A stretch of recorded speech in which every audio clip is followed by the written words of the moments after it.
Are you negotiating with someone or against them? If you're with them, they're hoping to work it out with you long term. Then the other potential issue is, are we walking the talk? Am I negotiating with you to get you to shut up? Or am I negotiating with you so that we can collaborate, that we can climb towards a goal together?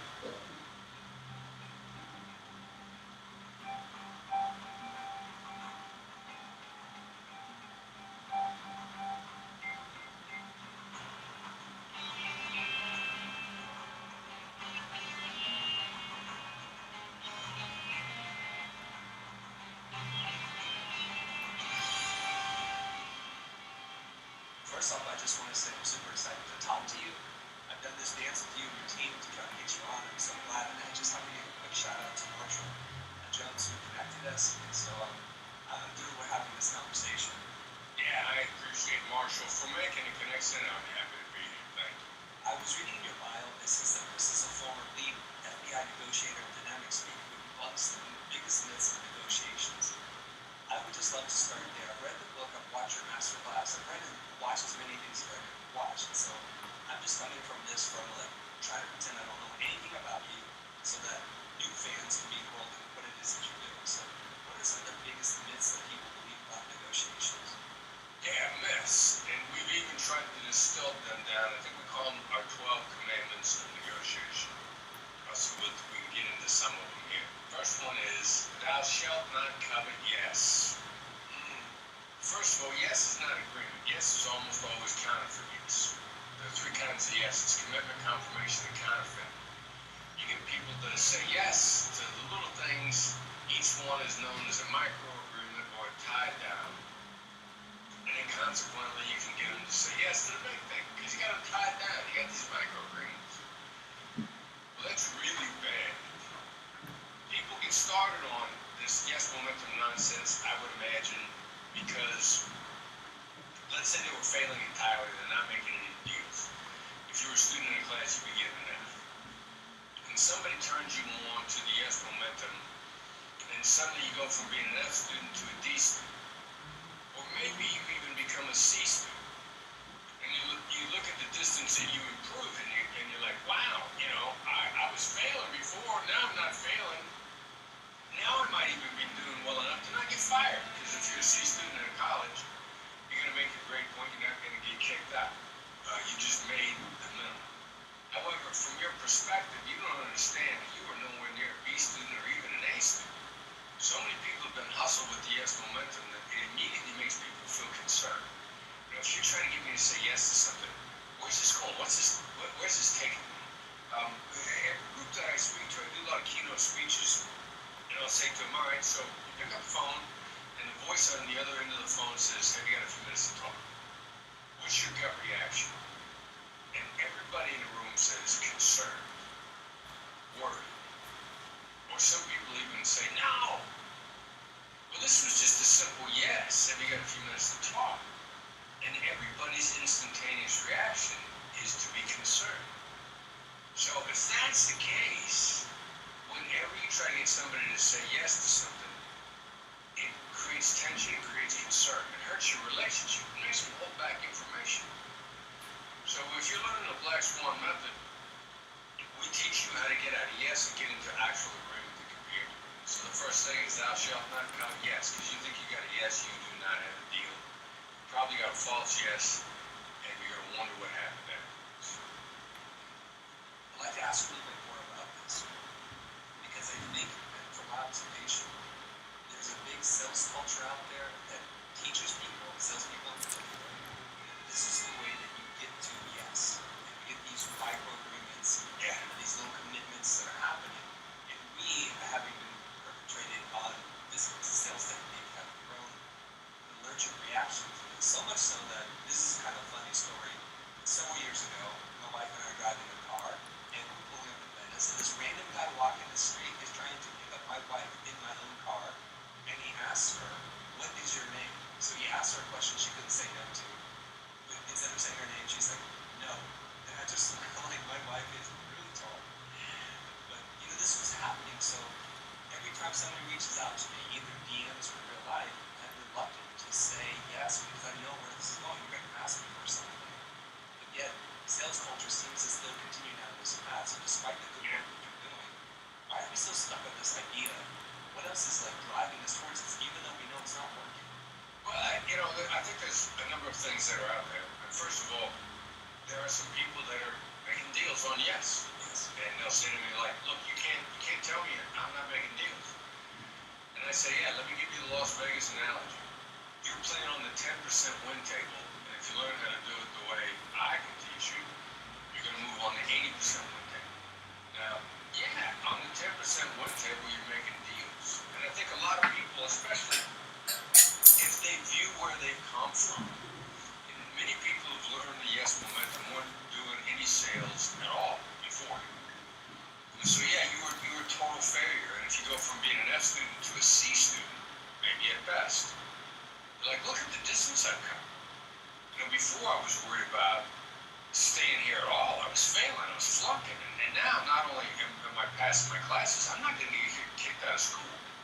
And that's people only see the distance they've covered. They make it comparative to where they've been. It's very hard to see where you can possibly go. And until you see somebody else that suddenly the guy next to you is making deals, and you never hear him ask a single yes-oriented question, and you don't know what's going on.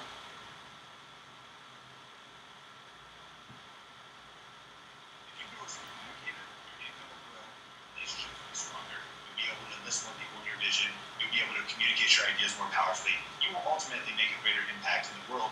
It goes back to one of those things that it's like, why would I hesitate to invest in something that powerful? If there's anything I'm going to study and improve my game in, I definitely want to do that in communication.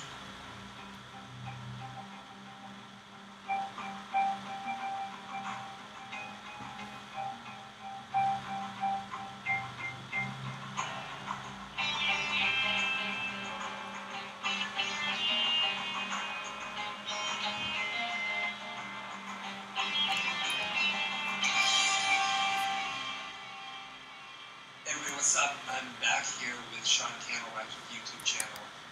And if you've listened to the previous podcast where Sean was the guest, we're talking a lot about live production, the big gambles, Get Money, Don't Make Money. We're back because Sean's got a second edition, an updated edition of his book, YouTube Secrets. I'll provide links and notes in the show notes. The approach today is to really have a kind of a masterclass for entrepreneurs who have either dabbled with YouTube or thinking about getting into YouTube or thinking, is this a good strategy for me? Is this a platform I want to invest money and time and energy? I can't think of a better person to share insights on this because I think, Sean, your primary thing is YouTube, right? Like you love YouTube, you talk about YouTube, you teach people how to grow on YouTube. So why don't we take it from there? And in case you missed the first episode, Sean, can you introduce yourself and tell a little bit of your backstory? Yeah, Chris, thanks so much for having me back. Today, Think Media is the company I run. We have 20 W-2 employees and 10 contractors, and we're on a mission to help people figure out how to create videos. We do a lot of camera, tech, live streaming, build your equipment set up to create content, and then the strategy side, and our focus is YouTube, because I believe that YouTube is the most highly leveraged platform. We can get into that, but with all of where we are today, I'm as shocked as everybody else because I'm a small town kid, college dropout, and kind of an accidental entrepreneur. And really a story of YouTube itself and its transformational power. I got into video in 2003 volunteering for my local church. The first YouTube channel that I started was for this church, an hour north of Seattle, small town. 2007, we started a YouTube channel for the church and a vlog for the pastor, which is way ahead of time. I mean, this was 2 years after YouTube started. 15-minute upload limits, no custom thumbnails, totally different platform, the technological infrastructure of it. So I've been in video, social, and YouTube for a long time. Eventually started a freelance video business in 2009, and then eventually started Think Media and discovered the power of affiliate marketing, creating content, and ranking videos. And the reason I fell in love with YouTube is YouTube is the only platform where your content lives forever. It's the only platform where if you create the right kind of content in the right way, you can post a video today that'll still get views weeks, months, or even 10 years later. I just looked up one of my videos that is over 10 years old. It grew my channel by like 16 subscribers, made $35 in YouTube ad revenue. It was actually talking about a lens attachment for a really old camcorder, and people are still watching that video and clicking the affiliate link. So I truly have a passive income generating asset that is over a decade old that I'm doing nothing with. I'm not promoting it, I'm not talking about it, just the power of the YouTube algorithm. And here's what makes YouTube unique. All of the other social media platforms are content feeds. They call it an Instagram feed, a Facebook feed, a Twitter feed. YouTube is a content library. And if you had a particular problem or pain point, you could walk over to your bookshelf and you'd say, I want to learn about teamwork. I want to learn about leadership. I want to pull a book off the shelf about mindset. I'm going to pull off a book off the shelf about YouTube. I'm going to pull a book off the shelf of design, maybe design inspiration or branding. YouTube's the same way. When someone has a particular question, a particular problem, or even just intent, they don't actually search a phrase. They just express their intent by their behavior. YouTube's algorithm starts to recommend content to try to meet that person's needs. So every business owner, entrepreneur, creative, freelancer should be creating strategic content that either attracts the ideal client or customer they want, or that leads to serving and solving a problem, and then you're able to monetize that attention in a lot of different ways. That's fantastic. I think the industry term is it's long tail content versus short tail. We talk about the lifespan of a piece of content, and the reason why I think people get anxious about creating content is because if your content doesn't hit within the first 3 hours, 24 hours, it kind of disappears in the feed.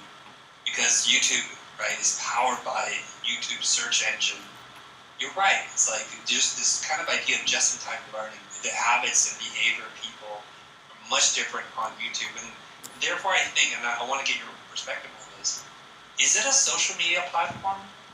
It is the forgotten social media platform. I think, one, it's never listed. People typically don't put it in the list of social media platforms. I think, two, because it's not quite as interactive as other platforms. There's no DMs, although they're thinking about adding those back. At one time there was, and there is comments and debates and conversations happening in the comments, but it's different than other places. And because you're not posting photos the same way as you would on Facebook, although you have a community tab, which very much is like a Facebook feed, and photos or polls or words in a way to talk to your audience.